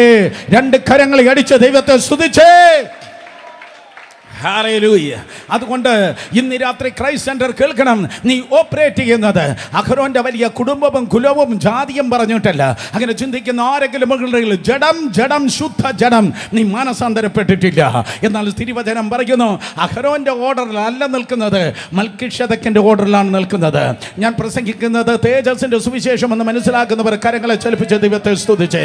അഹരോന്റെ ഓർഡറിലാണെങ്കിൽ ഞങ്ങളുടെ ആൾക്കാർക്ക് മാത്രമാണ് ഞാൻ പുരോഹിതൻ. ഞങ്ങളുടെ ആൾക്കാർക്ക് എന്ന് പറഞ്ഞാൽ യഹൂദന്മാർക്ക് മാത്രമാണ് സ്തോത്രം ഞാൻ പുരോഹിതൻ. എന്നാൽ ഒരു SIUCക്കും ഒരു VSDPക്കും പറവാൻ കഴിയത്തില്ല, വാ ബ്രദർ, ഞങ്ങൾ ആള് പോപ്പന്റെ പിശാച്. സ്തോത്രം. അതെ, ഞാൻ ലോക്കലല്ല, ഞാൻ സ്വർഗീയനാണ്. ഹല്ലേലൂയ. ഞാൻ ലോക്കലല്ല, ഞാൻ സ്വർഗീയനാണ്. സ്തോത്രം. ചില നദികൾ കടക്കുമ്പോൾ സഹോദരന്മാർ എന്നോട് യാത്ര ചെയ്യുന്ന നമ്മൾ അടുത്ത സംസ്ഥാനത്തിലാണ്. നദിയാണ് സംസ്ഥാനത്ത് വിഭാഗിച്ചത്. ചില കുന്നുകളോ പർവ്വതങ്ങളോ കടക്കുമ്പോൾ ചിലർ പറയും നമ്മൾ മറ്റൊരു രാജ്യത്തിലാണ്. ചില സമുദ്രം കടക്കുമ്പോൾ ചിലർ പറയും നമ്മൾ അടുത്ത ഭൂഖണ്ഡത്തിൽ പ്രവേശിച്ചിരിക്കുന്നു. നദികൾ സംസ്ഥാനങ്ങളെ വേർതിരിക്കുന്നു, കുന്നുകൾ ചില അതേ സ്തോത്രം രാജ്യങ്ങളെ വേർതിരിക്കുന്നു, ഭൂഖണ്ഡങ്ങളെ വേർതിരിക്കുന്നത് ചില സമുദ്രങ്ങളാണ്. എന്നാൽ യേശുവിന്റെ നാമത്തിൽ അഭിഷേകം ഇതിനെല്ലാം വേർതിരിക്കുന്നു. ഹല്ലേലൂയ. അഭിഷേകം ഇതിനെല്ലാം ഓവർകം ചെയ്യുന്നു. അതിനർത്ഥം നീ ഏത് രാജ്യക്കാരുടെ നടുവിലാണെങ്കിലും ഏത് ഭാഷക്കാരുടെ നടുവിലാണെങ്കിലും ദൈവത്തിന് നിന്നെ ഉപയോഗിപ്പാൻ കഴിയും. കരങ്ങളെ ചലിപ്പിച്ച് വിശ്വസിക്കുന്ന ദൈവത്തെ സ്തുതിച്ച്. 4000 വർഷങ്ങൾക്ക് മുമ്പ് മോശയുടെ കാലത്ത് തൻ്റെ സഹപ്രവർത്തകനായിരുന്ന തൻ്റെ ജ്യേഷ്ഠനാകുന്ന അഹരോൻ പറയും, ഞാൻ യഹൂദന്മാർക്ക് മാത്രമാണ് പുരോഹിതൻ, ഞാൻ യഹൂദന്മാർക്ക് മാത്രമാണ് പുരോഹിതൻ. എന്നാൽ നിങ്ങളെ നോക്കി ഞാൻ പറയുന്നു, ഏതോ വർഗത്തിനോ വർണ്ണത്തിനോ കുടുംബത്തിനോ കുലത്തിനോ മാത്രമല്ല നിങ്ങൾ പുരോഹിതൻ. He shall receive the Holy Spirit and become the witness of Christ, and you will be witnessing in Jerusalem, Judea, Samaria, and for the uttermost part of the earth. യേശുവിന്റെ നാമത്തിൽ പരിശുദ്ധാത്മാവിനെ നിങ്ങൾ പ്രാപിച്ച ശേഷം ഏതോ കുടുംബത്തിനും കുലത്തിനും സംഘടനയിലും നിന്നെ ഒതുക്കുവാൻ ആർക്കും കഴിയത്തില്ല. ഹല്ലേലൂയ. Inter denomination, multinational. കരങ്ങളെ അടിച്ച ജനം ദൈവത്തെ സ്തുതിക്കുക. എല്ലാ വേലിക്കെട്ടുകൾ പൊളിയട്ടെ. കേൾക്കുന്നവർ ആമേൻ പറ. സകല വേലിക്കെട്ടുകൾ പൊളിയട്ടെ. നിന്റെ ജാതി പറഞ്ഞ്, നിന്റെ ഭാഷ പറഞ്ഞ്, നിന്റെ സ്കിൻ കളർ പറഞ്ഞ്, നിന്റെ ജാതി പറഞ്ഞ്, നിന്റെ ഭാഷ പറഞ്ഞ്, നിന്റെ സ്കിൻ കളർ പറഞ്ഞ് മാറ്റി നിർത്തുന്ന അഹരോന്യ ഓർഡർ നിന്റെ അഭിഷേകത്തിൽ തകരുകയാണ്. നിങ്ങൾക്ക് ആർക്കും വേണ്ടെങ്കിൽ ഞാനത് എടുത്തോളാം. ഹല്ലേലൂയ. നിന്റെ ജാതി പറഞ്ഞ്, നിന്റെ ഭാഷ പറഞ്ഞ്, നിന്റെ വിഭാഗം പറഞ്ഞ്, നിന്റെ സ്കിൻ കളർ പറഞ്ഞ് നിന്നെ ഒതുക്കി നിർത്തുന്ന ശക്തികൾ ഇന്ന് രാത്രി അഭിഷേകത്തിന്റെ മുൻപിൽ ഒതുങ്ങപ്പെടുമാറാകട്ടെ. ഞാൻ ഓപ്പറേറ്റ് ചെയ്യുന്നത് അഹരോന്യ ഓർഡറിലല്ല, ഞാൻ ഓപ്പറേറ്റ് ചെയ്യുന്നത് മൽക്കിഷെദക്കിന്റെ ഓർഡറിലാണ്. യേശുവിന്റെ നാമത്തിൽ. Hallelujah, hallelujah. പോരാ പോരാ പോരാ. ആരുടെയോ അതിരുകൾ വിശാലമാകുകയാണ്, ആർക്കോ വാതിലുകൾ തുറക്കുകയാണ്, ആരുടെയോ അതിരുകൾ വിശാലമാകുന്നു, ആർക്കോ വാതിലുകൾ തുറക്കുന്നു, ആർക്കോ ഡിവൈൻ ഓപ്പർച്യൂണിറ്റികൾ ഒരുങ്ങി വരുന്നു. നീ ലോക്കലല്ല, ഞാൻ പടക്കൂട്ടത്തിന് നേരെ പാഞ്ഞു ചെല്ലും, എന്റെ ദൈവത്താൽ ഞാൻ മതിൽ ചാടിക്കിടക്കും. വിശ്വസിക്കുന്നവർ കരങ്ങൾ അടിച്ച് ദൈവത്തെ സ്തുതിച്ചേ. അഹരോന്യ ഓർഡർ എനിക്ക് ഡിസോർഡറാണ്. ഒരിക്കൽ കൂടെ, അഹരോന്യ ഓർഡർ എനിക്ക് ഡിസോർഡറാണ്. എൻ്റെ റൈറ്റ് ഓർഡർ മൽക്കിഷെദക്കിൻ്റെ ക്രമപ്രകാരമുള്ള ഓർഡറാണ്. എൻ്റെ റൈറ്റ് ഓർഡർ മൽക്കിഷെദക്കിൻ്റെ ഓർഡറാണ്. കേട്ടവർ ശക്തിയോടെ ഹല്ലേലൂയ പറഞ്ഞാട്ടെ. സ്തോത്രം. വമ്പന്മാരും കൊമ്പന്മാരും ഉന്നതന്മാരും എന്ന് അഹങ്കരിച്ചിരുന്നതായ യഹൂദന്മാർക്ക് ഭയങ്കര ഒരു അടിയായിരുന്നു. ദൈവപുത്രന് തത്തുല്യമായി മൽക്കിഷെദക്ക് എഴുന്നേറ്റ് നിൽക്കുന്നു എന്ന് എബ്രായ ലേഖന കർത്താവ് പറഞ്ഞത് ഇന്ന് രാത്രി കേൾക്കണമേ. സ്തോത്രം. അതേ, യഹൂദന്മാർ ഏറ്റവും കൂടുതൽ ചിന്തിച്ചിരുന്നതായ ഒരു കാര്യം ഉണ്ടായിരുന്നു. അവർ ഏറ്റവും ഉന്നതമെന്ന് ചിന്തിച്ചിരുന്നത് തങ്ങളുടെ അബ്രഹാം പിതാവാണ്. അവർ പറഞ്ഞു, ഞങ്ങൾ അബ്രഹാമിൻ്റെ പിതാവാണ്. അബ്രഹാം ഞങ്ങൾക്ക് പിതാവാണ്, അബ്രഹാം ഞങ്ങൾക്ക് പിതാവാണ്. യോഹന്നാൻ സുവിശേഷം 8-ാം അധ്യായം. ഞങ്ങൾ ആർക്കും ദാസന്മാരായിരിക്കത്തില്ല, അബ്രഹാം ഞങ്ങൾക്ക് പിതാവായിട്ടുണ്ട്. സ്തോത്രം. യേശു കർത്താവ് അതിനെ എതിർത്തിട്ട് പറഞ്ഞു, അബ്രഹാം നിങ്ങൾക്ക് പിതാവായിട്ടുണ്ടെന്ന് പറയല്ല. ഈ കല്ലുകളിൽ നിന്ന് ദൈവത്തിന് അബ്രഹാമിന് മക്കളെ ജനിപ്പിപ്പാൻ തക്കൊണ്ട് കഴിയും. പാപം ചെയ്യുന്നവനെല്ലാം പാപത്തിൻ്റെ ദാസനാകുന്നു. അബ്രഹാം സ്തോത്രം ഞങ്ങൾക്ക് പിതാവെന്ന് പറഞ്ഞ് നിങ്ങൾ അഹങ്കരിക്കരുത്. എന്നിട്ട് യേശു പറഞ്ഞു, അബ്രഹാമിന് മുൻപേ ഞാനുണ്ട്. അവർ കുനിഞ്ഞ് കല്ലെടുത്തു, കർത്താവ് മറഞ്ഞുപോയി. യേശുവിൻ്റെ നാമത്തിൽ ആയുധം തേടുന്ന ദുഷ്ടശക്തികളുടെ നടുവിൽ നിന്നെ മറച്ചു സൂക്ഷിക്കുന്ന ഒരു കർത്താവുണ്ട്. കേട്ടില്ല? ഒരിക്കൽ കൂടെ. അവർ കുനിഞ്ഞ് കല്ലെടുത്തപ്പോൾ കർത്താവ് മറഞ്ഞുപോയി. നിന്നെ തകർക്കുവാൻ ശത്രു ആയുധം തേടുമ്പോൾ മറക്കേണ്ട ഇടങ്ങളിൽ നിന്നെ മറക്കുന്ന ഒരു കർത്താവുണ്ട്. കരങ്ങൾ ഉയർത്തി ഹല്ലേലൂയ പറ. സ്തോത്രം. അബ്രഹാം ഞങ്ങൾക്ക് പിതാവായിട്ടുണ്ട്. എന്നാൽ അബ്രഹാം ഞങ്ങൾക്ക് പിതാവായിട്ടുണ്ട്, ഞങ്ങൾ ഉന്നതരെന്ന് പറഞ്ഞതായ ആ ജനതയുടെ നടുവിൽ, സ്തോത്രം, ഇതാ ചിന്തിച്ച ജനത്തിൻ്റെ നടുവിൽ എബ്രായ ലേഖന കർത്താവ് അവരുടെ പ്രിജുഡീസ്, അവരുടെ പ്രൈഡ്, അവരുടെ അഹങ്കാരം, അവരുടെ നിഗളത്തെ സ്തോത്രം അടിച്ചൊതുക്കുവാൻ തക്കൊണ്ട് പറയുന്നു, അബ്രഹാം മൽക്കിഷെദക്കിന് ദശാംശം കൊടുത്തു. ഹല്ലേലൂയ. അബ്രഹാം മൽക്കിഷെദക്കിന് ദശാംശം കൊടുത്തു. 3 പേരെ തൊട്ട് പറ, ദശാംശം കൊടുക്കണം. പെട്ടെന്ന് പറഞ്ഞേ, ദശാംശം കൊടുക്കണം, ദശാംശം കൊടുക്കണം, ദശാംശം കൊടുക്കണം. ഹല്ലേലൂയ. ദശാംശം കൊടുക്കണം. നിന്റെ മുന്തിരി പൊഴിഞ്ഞു പോകാതിരിപ്പാൻ ദശാംശം കൊടുക്കണം. മലാക്കി ഈ പ്രവചനം 3-ാം അധ്യായത്തിൽ തിരുവചനം പറയുന്നു, നിന്റെ മുന്തിരിങ്ങ പൊഴിയാതിരിപ്പാൻ ഞാൻ സൂക്ഷിച്ചുകൊള്ളും. മാത്രമല്ല കർത്താവ് പറഞ്ഞു, ഞാൻ വെട്ടുക്കിളിയെ ശാസിക്കും. നിന്റെ പ്രവാചകനല്ല, കൂടെ നീ കാണുന്ന ദൈവദാസന്മാരല്ല വെട്ടുക്കിളിയെ ശാസിക്കുന്നത്. നിന്റെ നന്മയെ കവർന്നു തിന്നുവാൻ, നിന്റെ നന്മയെ കവർന്നു തിന്നുവാൻ വരുന്ന അന്ധകാര ശക്തിയെ കർത്താവ് പറഞ്ഞു, ഞാൻ ശാസിക്കും. അർത്ഥം, ദശാംശം കൊടുക്കുന്ന ബിസിനസ്സുകൾ, ദശാംശം കൊടുക്കുന്ന കുടുംബങ്ങൾ ദൈവത്തിന്റെ കൃപയാൽ സൂപ്പർ നാച്ചുറലി സംരക്ഷിക്കപ്പെടും. ഹല്ലേലൂയ. നിന്റെ ഫിനാൻസിനെ, നിന്റെ ആരോഗ്യത്തെ, നിന്റെ വരുമാനത്തെ സംരക്ഷിക്കുന്നവനാണ് കർത്താവ്. അതുകൊണ്ട് സ്തോത്രം. വേദപുസ്തകം പറയുന്നു, അബ്രഹാം മൽക്കിഷെദക്കിന് ദശാംശം കൊടുത്തു. അതാണ് മൽക്കിഷെദക്കിന്റെ ഒരു പ്രത്യേകത. അവൻ ദശാംശം മേടിച്ചു. രണ്ടാമത് സ്തോത്രം, ദശാംശം മേടിച്ചപ്പോൾ അബ്രഹാം സ്തോത്രം അബ്രഹാമിനെ മൽക്കിഷെദക്ക് അനുഗ്രഹിച്ചു. ഒരിക്കൽ കൂടെ, അബ്രഹാമിനെ മൽക്കിഷെദക്ക് അനുഗ്രഹിച്ചു. തിരുവചനം പറയുന്നു, സ്തോത്രം, യാക്കോബ് ഫറവോനെ അനുഗ്രഹിച്ചു. യോസഫിന്റെ നാളിൽ. ഹല്ലേലൂയ. യാക്കോബ് ഫറവോനെ അനുഗ്രഹിച്ചു. ഇവിടെ ഇതാ മൽക്കിഷെദക്ക് സ്തോത്രം അബ്രഹാമിനെ അനുഗ്രഹിച്ചു. സ്തോത്രം. വലിയവൻ ചെറിയവനെ അനുഗ്രഹിക്കുന്നു. ശംഖുമുഖത്ത് കിടക്കുന്ന വെള്ളം പൊന്മുടിയിലേക്ക് പോകത്തില്ല, നേരെ മറിച്ച് പൊന്മുടിയിൽ നിന്നാണ് വെള്ളം ഒഴുകി ശംഖുമുഖം കടലിലേക്ക് വരുന്നത്. ചെറിയവനിൽ നിന്ന് വലിയവനിലേക്ക് അനുഗ്രഹം പോകത്തില്ല, വലിയവനിൽ നിന്ന് ചെറിയവനിലേക്കാണ് അനുഗ്രഹം കടന്നു വരുന്നത്. ഹല്ലേലൂയ. തിരുവചനം പറയുന്നു, മൽക്കിഷെദക്ക് അബ്രഹാമിനെ അനുഗ്രഹിച്ചു. സഹോദരി സഹോദരന്മാരെ, സ്തോത്രം. ചരിത്രം പറയുകയാണ്, ജോസീഫസ് ഉൾപ്പെടെയുള്ളതായ ചരിത്രകാരന്മാർ പറയുകയാണ്, ഏത് ദിവസമാണ് നിന്റെ മേൽ അനുഗ്രഹം വരണമെന്ന് നിശ്ചയിച്ചിട്ടുള്ളൊരു ദൈവമുണ്ട്. ഓ, ഏത് ദിവസമാണ് നിന്റെ കുഞ്ഞിലേക്ക്, നിന്നിലേക്ക്, അത് വിവാഹമാകട്ടെ, ജോലിയാകട്ടെ, നന്മകളാകട്ടെ, ശുശ്രൂഷയാകട്ടെ, ഏത് ദിവസമാണ് ആ അനുഗ്രഹം വരേണ്ടത് എന്ന് ദൈവം നിശ്ചയിച്ചിട്ടുണ്ട്. അതിനെ തടുക്കുവാൻ ഒരു ശക്തിക്കും കഴിയത്തില്ല. ഈ ആഴ്ചകളിൽ ചില നന്മകൾ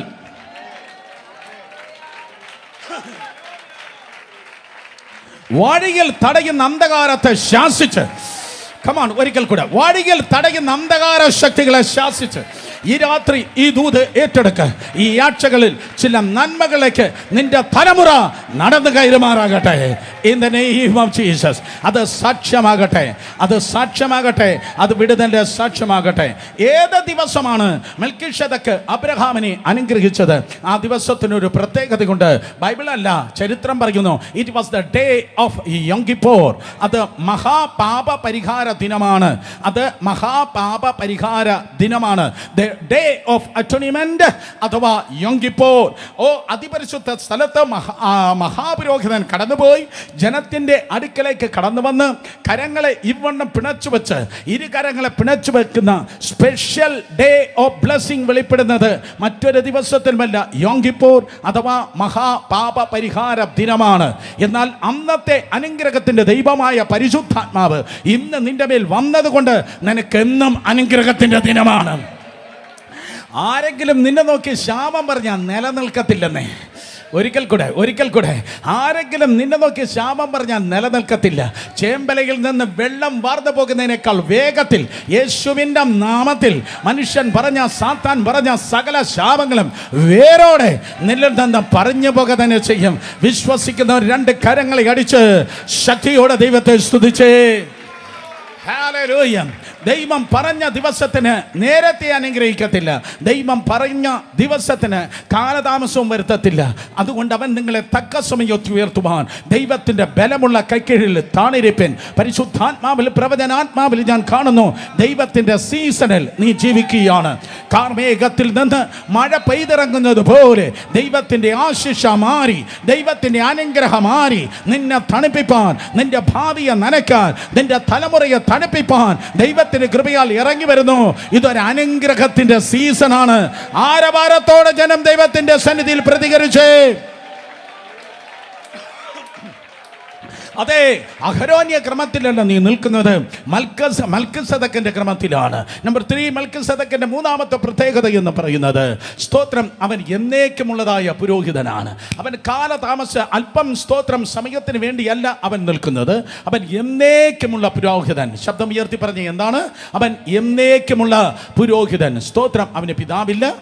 7:3 അവന് പിതാവില്ല, അവന് മാതാവില്ല, വംശാവലിയില്ല, ജീവാരംഭവും ജീവാവസാനവുമില്ല. അവൻ ദൈവപുത്രന് തുല്യനായി എന്നേക്കുമുള്ള പുരോഹിതൻ. അവൻ ദൈവപുത്രൻ എന്നായിരുന്നെങ്കിൽ അങ്ങനെ പറഞ്ഞേനെ ആ ലേഖനകർത്താവ്, അവൻ ദൈവപുത്രൻ എന്ന്. എന്നാൽ ദൈവപുത്രന് തുല്യനായി അവൻ എന്നേക്കുമുള്ള പുരോഹിതൻ. അടുത്തിരിക്കുന്നവർ തൊട്ട് പറഞ്ഞാട്ടെ, റിട്ടയർമെന്റ് ഇല്ല. പറഞ്ഞേ, റിട്ടയർമെന്റ് ഇല്ല. കാര്യമെന്ത്? അവൻ എന്നേക്കുമുള്ള പുരോഹിതനാണ്. എന്നാൽ സ്തോത്രം, അതേ അഹരോന്റെ പൗരോഹിത്യത്തിന് ഒരു പ്രത്യേകതയുണ്ട്. നമ്പേഴ്സ്, സ്തോത്രം, സംഖ്യാപുസ്തകം 4-ാം അധ്യായം, സംഖ്യാപുസ്തകം 8-ാം അധ്യായം, സംഖ്യാപുസ്തകം 4-ാം അധ്യായം 1 മുതൽ 4 വരെ വായിക്കുമ്പോൾ, സംഖ്യാപുസ്തകം 8-ാം അധ്യായം 24 മുതൽ 26 വരെ വായിക്കുമ്പോൾ, ആ രണ്ട് വേദഭാഗത്തിലും അതേ അഹരോന്യ ക്രമത്തിലായിരിക്കുന്ന മോശ നിയമിച്ച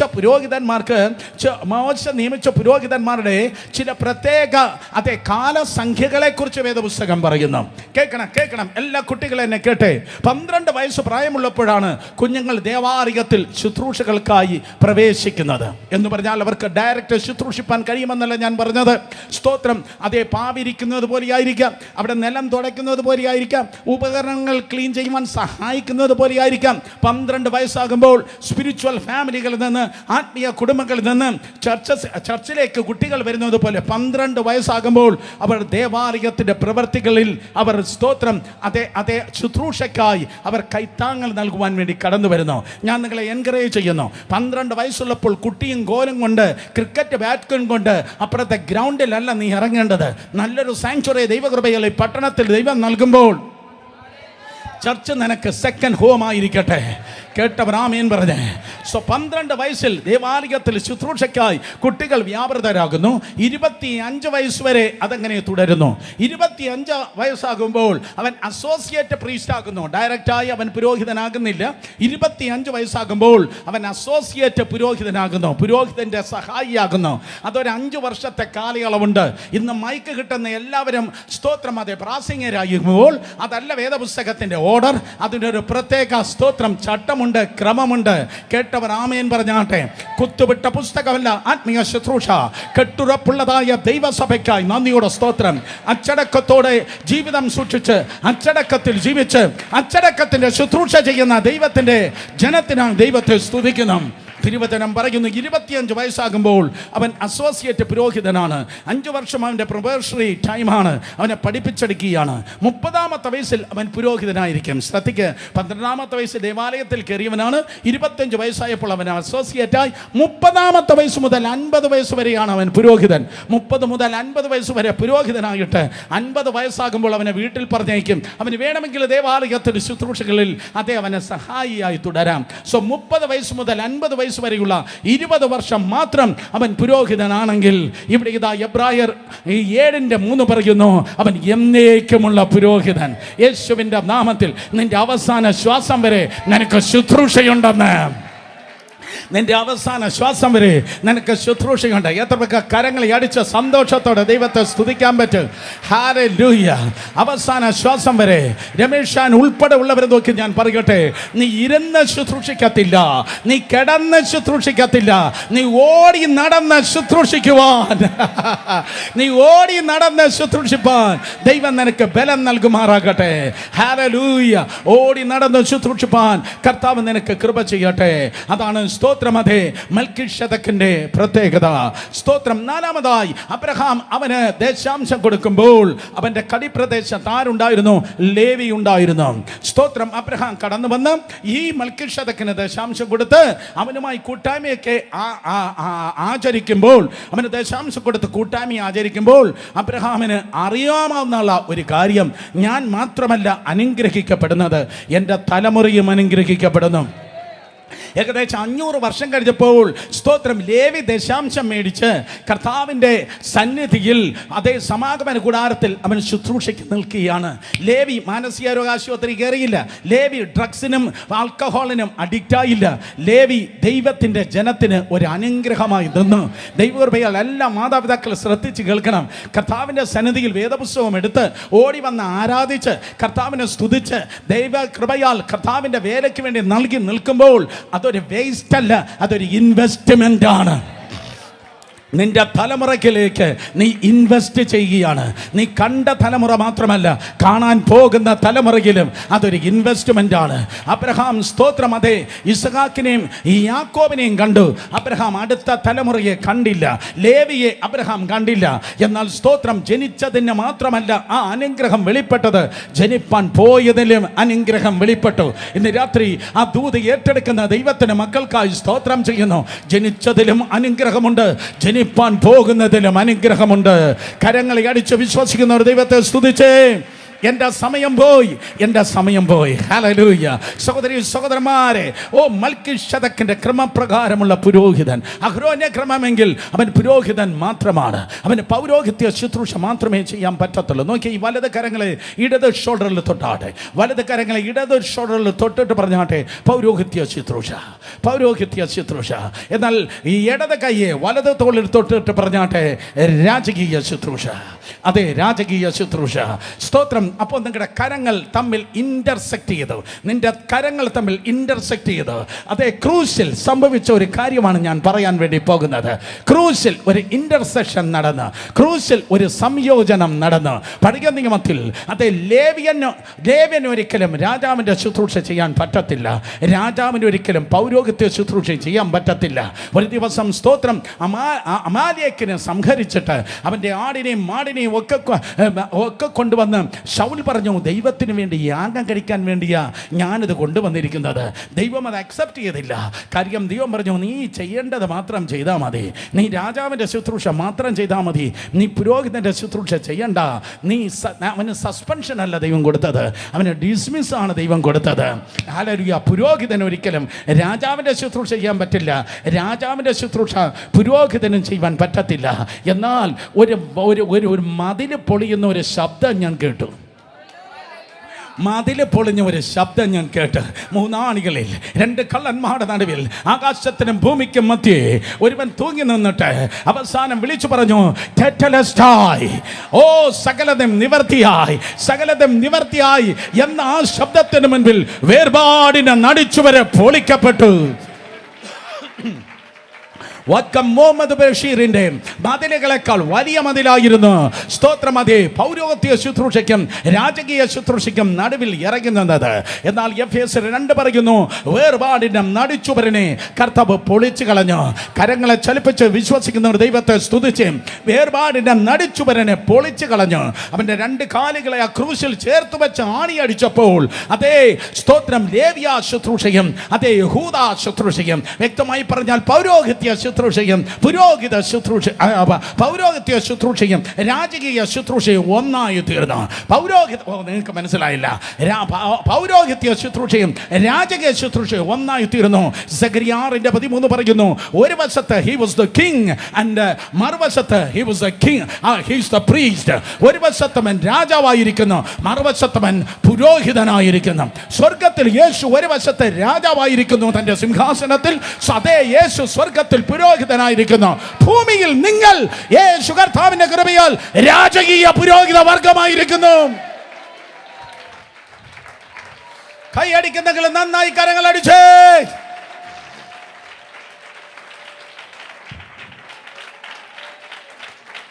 അഹരോൻ അത് ചിന്തിപ്പാൻ കഴിയത്തില്ല. പക്ഷെ മൽക്കീശേദെക്ക് ദൈവപുത്രൻ അത് തുല്യമായി ഇതാ എഴുന്നേറ്റ് നിൽക്കുന്നു. അത്യുന്നതനായ ദൈവത്തിന്റെ പുരോഹിതനാണ്. അതേ സമയത്ത് അവൻ ശാലേം രാജാവുമാണ്. മനസ്സിലായ? രാമേൻ പറഞ്ഞേ, അവൻ ശാലേം രാജാവാണ്. സങ്കീർത്തനം 76:2 സ്തോത്രം യെരൂശലേമിന്റെ രാജാവാണ്. ആര്? സ്തോത്രം മൽക്കീശേദെക്ക്. അതേ സമയത്ത് അവൻ അത്യുന്നതന്റെ പുരോഹിതനാണ്. 2 ഓഫീസ് നീ ഓപ്പറേറ്റ് ചെയ്യുകയാണ് ഇന്ന് രാത്രി. സ്തോത്രം. അതേ ഒരു വശത്തെ നീ മൽക്കീശേദെക്കിന്റെ ക്രമപ്രകാരമുള്ള പുരോഹിതൻ. പ്രാർത്ഥിക്കുന്നവർ കരങ്ങളെ ഉയർത്തിയാട്ടെ, മധ്യസ്ഥ ചെയ്യുന്നവർ കരങ്ങളെ ചലിപ്പിച്ചാട്ടെ. നിന്റെ പ്രാർത്ഥന അത് പൗരോഹിത്യ ശുശ്രൂഷയാണ്. ആ പ്രാർത്ഥന എന്ന ധൂപം ഉയരുന്നു, ആ ഇന്റർസെഷൻ മധ്യസ്ഥത എന്ന ധൂപം ഉയരുന്നു, ആ പ്രാർത്ഥന ഉയരുന്നു, ആ പ്രാർത്ഥന ഉയരുന്നു. മക്കൾക്ക് വേണ്ടി, കുടുംബത്തിന് വേണ്ടി, ശുശ്രൂഷകൾക്ക് വേണ്ടി, ദൈവദാസന്മാർക്ക് വേണ്ടി, ദേശത്തിന് വേണ്ടി ഒക്കെ നീ പ്രാർത്ഥിക്കുന്ന ആ പ്രാർത്ഥന ഉയർന്ന് ആ പ്രാർത്ഥന ഉയർന്ന് സ്വർഗത്തിൽ നിന്ന് അധികാരത്തെ നിന്നിലേക്ക് കൊണ്ടുവരുന്നു. ഞാൻ നിർത്തി. അധികാരത്തെ അതേ നിന്നിലേക്ക് കൊണ്ടുവരുന്നു. ഒരു പിശാചിന്റെ അധികാരവും നിന്റെ മേൽ ഇനി വാഴത്തില്ല. ഒരു രോഗത്തിന്റെ അധികാരം നിന്റെ മേൽ വാഴത്തില്ല. ഒരു മനുഷ്യന്റെ ദുഷ്ട അധികാരത്തിന്റെ ചെങ്കോൽ നിന്റെ മേൽ ഇരിക്കയില്ല. കാരണം ദൈവത്തിന്റെ ചെങ്കോൽ മാത്രമേ നിന്റെ മേൽ വെളിപ്പെടത്തുള്ളൂ. In the name of Jesus. ഒരുവനും അവന്റെ ചെങ്കോല് കാണിച്ച് നിന്നെ വിരട്ടത്തില്ല. കാരണം പ്രാർത്ഥിക്കുന്ന നീ നടക്കുന്നത് തല കുനിഞ്ഞല്ല, തല ഉയർത്തി അധികാരത്തിൽ നീ നടക്കുന്നു. പ്രാർത്ഥിക്കുന്നവന് മാത്രമാണ് അതോറിറ്റി ഓപ്പറേറ്റ് ചെയ്യുവാൻ കഴിയുന്നത്. ഇങ്ങനെ ദിവസങ്ങൾ എനിക്ക് പറഞ്ഞു നിൽപ്പാൻ കഴിയും. എഴുന്നേറ്റ് നെല്ല്, കരങ്ങളെ ഉയർത്തി ദൈവജനം ദൈവത്തെ സ്തുതിച്ചാട്ടെ. ഒരു വശത്തെ നിങ്ങൾ പുരോഹിതന്മാരാണ്, മറുവശത്തെ നിങ്ങൾ രാജാക്കന്മാരുമാണ്. ഒരു വശത്തെ നിങ്ങൾ പുരോഹിതന്മാരാണ്, മറുവശത്ത് നിങ്ങൾ ദൈവത്തിന്റെ കൃപയാൽ രാജാക്കന്മാരുമാണ്. മൽക്കീശേദെക്കിന്റെ ക്രമം, നിങ്ങളുടെ ഓപ്പറേറ്റ് ചെയ്യുന്ന സ്പിരിച്വാലിറ്റി, നിന്റെ ആത്മീയത, മൽക്കീശേദെക്കിന്റെ ക്രമം കേൾക്കുന്നവർ കരങ്ങളെ ഉയർത്തി ദൈവത്തെ സ്തുതിച്ചാട്ടെ. നിങ്ങൾ പ്രാർത്ഥിക്കുമ്പോൾ സ്വർഗം തുറക്കുന്നു. നിങ്ങൾ പ്രാർത്ഥിക്കുമ്പോൾ ദൈവിക അധികാരം നിങ്ങളിലേക്ക് കടന്നു വരുന്നു. നിങ്ങൾ പ്രാർത്ഥിക്കുമ്പോൾ അധികാരത്തിൽ ദൈവം നിങ്ങളെ നിർത്തുന്നു. അധികാര ശബ്ദമായി പ്രാർത്ഥിക്കുന്നവന്റെ ശബ്ദമായി തീരുന്നു. ഒരിക്കൽ കൂടെ അധികാര ശബ്ദമായി നീ മാറണമെങ്കിൽ നീ പ്രാർത്ഥിച്ചേ പറ്റത്തുള്ളൂ. 2 കരങ്ങളെ ഉയർത്തി ശബ്ദമുയർത്തി ഇന്ന് രാത്രി പ്രാർത്ഥനയുടെ ആത്മാവിനെ ഞങ്ങളിൽ ഒന്ന് ആക്ടിവേറ്റ് ചെയ്യണമേ കർത്താവേ. പ്രാർത്ഥനയുടെ ആത്മാവിനെ ഞങ്ങളൊന്ന് ആക്ടിവേറ്റ് ചെയ്യണമേ. ശബ്ദമുയർത്തി എല്ലാവരും പ്രാർത്ഥിച്ചാട്ടെ. അധരങ്ങളെ തുറന്ന് ശക്തിയായി yes yes yes yes yes. വായ്കൾ തുറക്കട്ടെ, വായ്കൾ തുറക്കട്ടെ. ശഖമന ഹതുലിന ബൗഢ്യാനമന ബഭജനാദിയക്ഷ ശിഖടതി ആന്ധുലിന മൗഷസിനിയാസി. പ്രാർത്ഥിക്കുന്നവൻ അധികാരമുണ്ട്, പ്രാർത്ഥിക്കുന്നവൻ അധികാരമുണ്ട്. ഹല്ലേലൂയ. പ്രാർത്ഥിക്കുന്നവന് ദൈവിക അധികാരമുണ്ട്. അധികാരത്തിൻ്റെ ശബ്ദം ഉയരട്ടെ. അധികാരത്തിൻ്റെ ശബ്ദമായി ഉയരണമെങ്കിൽ ആരും നിന്നെ വിരട്ടാതെ, ആരും നിന്നെ ഭയപ്പെടാതെ, ആരുടെ ഭീതിയിൽ നീ നടക്കാതെ, ഹല്ലേലൂയ, പമ്പുകളെയും തേളുകളെയും ശത്രുവിൻ്റെ സകല ബലത്തെയും ചവിട്ടുവാൻ ഞാൻ നിനക്ക് അധികാരം തന്നിരിക്കുന്നു. എന്നാൽ ചെയ്ത കർത്താവിൻ്റെ കൃപയാൽ നിന്റെ ഓരോ സ്റ്റെപ്പും ജയത്തിൻ്റെ സ്റ്റെപ്പായി തീരുവാൻ, ഓരോ സ്റ്റെപ്പും ജയത്തിൻ്റെ സ്റ്റെപ്പായി തീരുവാൻ സമാധാനത്തിന്റെ ദൈവമോ സാത്താനെ വേഗത്തിൽ നിങ്ങളുടെ കാൽ കീഴാക്കി ചതച്ചു കളയും. എന്നാൽ ചെയ്ത ദൈവത്തിന്റെ വചനത്താൽ ഹല്ലേലൂയ ജയത്തിൽ നടപ്പാൻ, ജയത്തിൽ നടപ്പാൻ പ്രാർത്ഥനയുടെ ആത്മാവിനാൽ ആക്ടിവേറ്റ് ചെയ്താട്ടെ. Thank you Jesus.